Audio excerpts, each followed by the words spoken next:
I've been thinking a lot about my first computer. It was an iBook. My grandpa got it for me at the time. I think I was 10 or 11, which in retrospect is kind of young for a computer, but this was the early 2000s, and my grandfather worked at Bell Labs.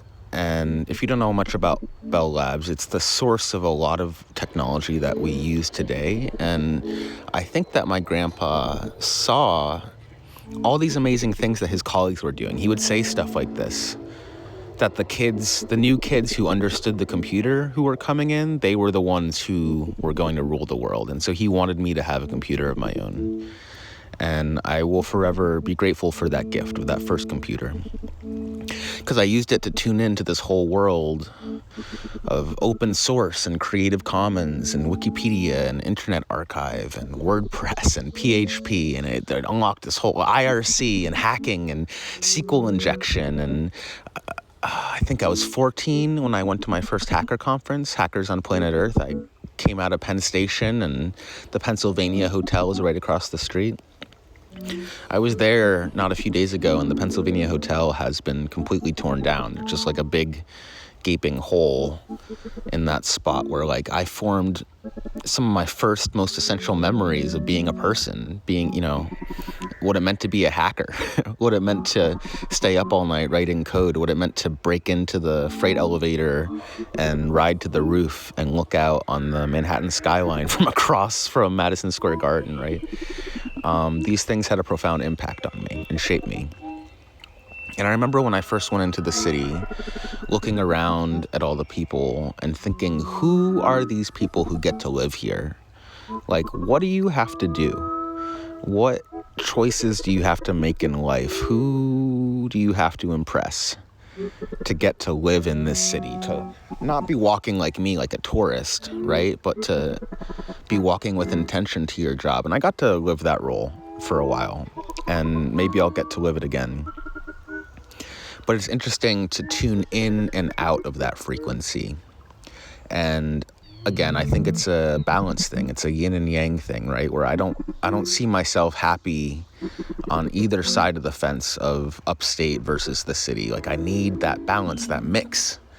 It's crucial. And I'm not the first New Yorker to realize this, right? There's all this infrastructure in place to let you experience both of those sides of the coin.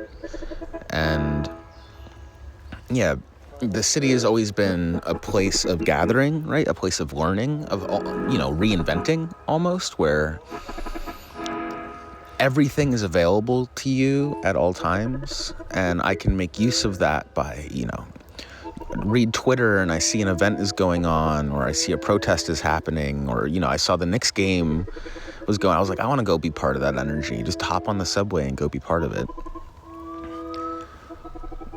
There are natural occurrences and ebbs and flows to the city, and they're really fun to observe as an anthropologist, almost, to take that observer lens to things. And maybe I use that as a method of disassociation. Maybe that's a coping mechanism for the sensory overload that is being in the city.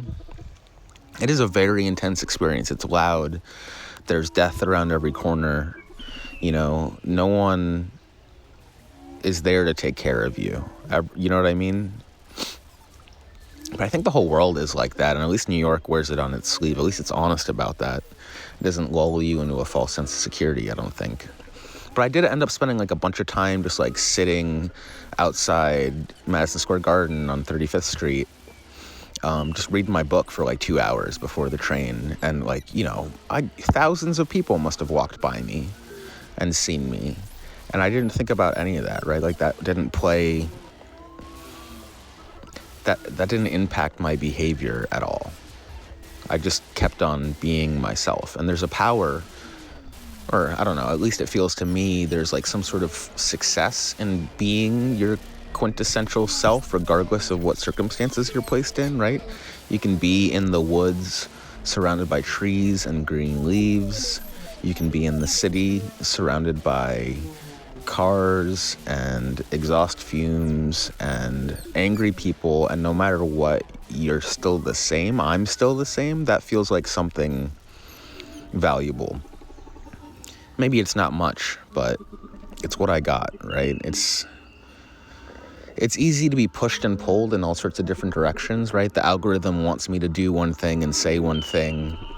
My friends want me to do one thing and say one thing. My potential employers want me to do one thing and say one thing. Some anxious parts of my brain probably want me to say 5 different things, all competing. But it's hard to know exactly where that balance lies.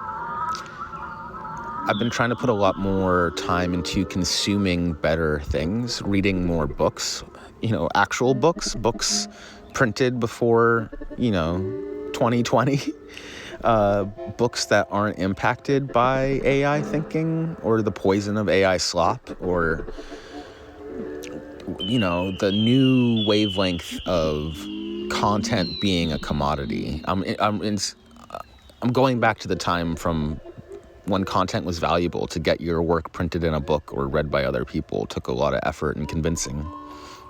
I'm tired of consuming like the lowest effort garbage, and it just surrounds us, just these people without any morals or without any care. Don't give a shit about their audience. Don't give a shit about their fellow human, at the very least. And I find myself, getting pulled to that trap. I know that if I talk about certain things in a certain way that I can potentially get more eyeballs. And if I get more eyeballs, maybe I can monetize and make money. And if I can monetize and make money, maybe I can do this more. Maybe this can be something that supports me instead of something that, I don't know, right now we're on a deficit, right? It takes more energy and time and money and materials than I ever get back from it. But I'm trying to tell myself that the skills in doing it are useful. I also told myself to stop talking about like the meta. No one watches videos to hear about making videos, so I find myself drawn to these different techniques and approaches that come from some direction inside myself instead of the zeitgeist. And I keep finding that the things that appeal to me in 3 or 4 or 6 months or a year later, they're cool to everyone else. And almost always I'm bored by the time that it appeals to everyone else. And I just got to do a way better job of recording the things that are exciting to me as they happen, when they happen.